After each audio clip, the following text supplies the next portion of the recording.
பரபரப்பான அரசியல் சூழலில் இன்று மூன்றாவது நாளாக தமிழ்நாடு சட்டப்பேரவை கூடுகிறது. கேள்வி நேரம், ஆளுநர் உரைக்கு நன்றி தெரிவிக்கும் தீர்மானமும் நிறைவேற்றப்பட இருக்கிறது. இதுகுறித்த கூடுதல் விவரங்களை செய்தியாளர் சாமுவேல் எபினேசர் வழங்க கேட்கலாம். சாமுவேல் எபினேசர், முழுமையான விவரங்கள் என பதிவு பண்ணுங்க.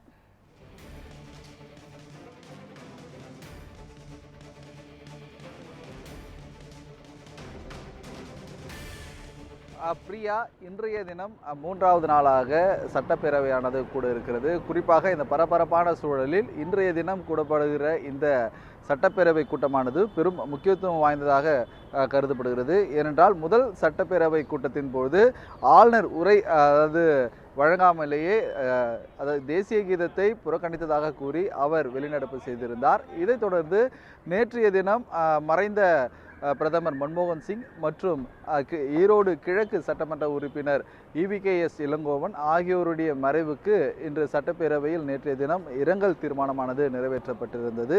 இன்றைய தினம் பார்த்தோமானால் குறிப்பாக ஆளுநர் உரைக்கு நன்றி தெரிவித்தல் மற்றும் ஆளுநர் உரையை முன்மொழி கூறுதல் உள்ளிட்டவைகள் இன்றைய தினம் நடக்க இருக்கிறது. குறிப்பாக அதிமுக சார்பில் அண்ணா பல்கலைக்கழக பாலியல் வன்கொடுமை தொடர்பாக யார் அந்த சார் என்ற பேட்ஜ் அணிந்தவாறே அதாவது சட்டப்பேரவைக்குள்ளாக அதிமுக உறுப்பினர்கள் பங்கேற்று வருகின்றனர். பிரதான எதிர்க்கட்சிகளாக இருக்கக்கூடிய எதிர்க்கட்சி உறுப்பினர்கள் அனைவரும் இந்த அதாவது அண்ணா பல்கலைக்கழக விவகாரத்தில் உரிய நடவடிக்கை எடுக்க வேண்டும் எனவும் தெரிவிக்கப்பட்டு வருகிறது. இந்த நிலையில் மூன்றாவது நாளான இன்று சட்டப்பேரவை கூட இருக்கக்கூடிய சூழலில் காவல்துறையினரும் பாதுகாப்பு பணியில் ஈடுபட்டு வருகின்றனர். மோப்ப நாய்கள் உதவிகளுடனும் இந்த பாதுகாப்பு பணிகள் மற்றும் அதே போல இங்கு உள்ளே வரக்கூடிய வாகனங்கள் அதாவது தீவிரமாக பரிசோதிக்கப்பட்டு இங்கு பணியாற்றக்கூடியவர்கள் அடையாள அட்டைகள் காண்பித்தால் மட்டுமே சட்டப்பேரவைக்குள்ளாக காவலர்கள் தீவிர சோதனைக்கு பிற்பாடு அனுமதித்து வருகின்றனர்.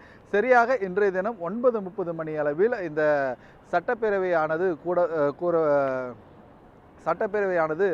கூடும். அதே போல இந்த 9:30 மணி அளவில் துவங்க இருக்கக்கூடிய சூழலில் அதிமுக சார்பில் நேற்றைய தினமே ஒரு மனுவானது அளிக்கப்பட்டிருந்தது. குறிப்பாக இன்றைய தினம் இருக்கக்கூடிய அதாவது அனைத்து அவைகளும் ஒத்தி வைக்க வேண்டும் என்றும் அதே போல இந்த அண்ணா பல்கலைக்கழகம் தமிழகத்தில் இருக்கக்கூடிய மக்கள் பிரச்சனைகளை எடுத்து அதாவது இன்றைய தினம் விவாதிக்க வேண்டும் என்பது தொடர்பாக அதிமுக சார்பில் எதிர்க்கட்சி தலைவர் எடப்பாடி பழனிசாமி அவரது மனுவானது நேற்றைய தினம் அளிக்கப்பட்டிருந்தது. இன்றைய தினம் அவை ஒத்தி வைப்பார்களா, இல்லை இது தமிழகத்தில் நடக்க இருக்கின்ற தொடர் பாலியல் வன்புணர்வு மற்றும் அதே போல இந்த வைரல் பரவும் தொற்று குறித்ததான விவாதங்களும் தமிழ்நாட்டு மக்களுக்கு இருக்கக்கூடிய முக்கிய பிரச்சனைகள் தொடர்பான விவாதங்களானது இன்றைய தினம் அவை முழுவதும் ஒத்தி வைத்து இது தொடர்பான விவாதிக்க வேண்டும் என அதிமுக சார்பில் அவை ஒத்திவைப்புக்காக மனுவானது வழங்கப்பட்டிருந்தது.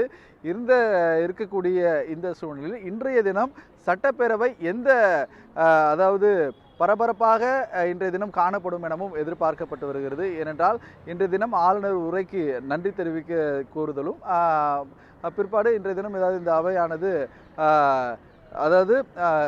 இந்த அவையானது துவங்க இருக்கக்கூடிய இந்த சூழ்நிலையில் அதிமுகவினரும் தங்களுடைய குரல்களை எழுப்புவார்கள் எனவும் அதே போல எதிர்க்கட்சி தலைவர்களும் தொடர்ந்து தங்களுடைய குரல்களை எழுப்புவார்கள் எனவும் பெரிதும் எதிர்பார்க்கப்பட்டு வருகிறது. பிரியா, மூன்றாவது நாளாக இன்று கேள்வி நேரத்துடன் சட்டப்பேரவை கூட்டத்தொடரானது கூட இருக்கிறது. இது குறித்த விவரங்களை வழங்கியமைக்கு நன்றி சாமுவேல் எபினேசர்.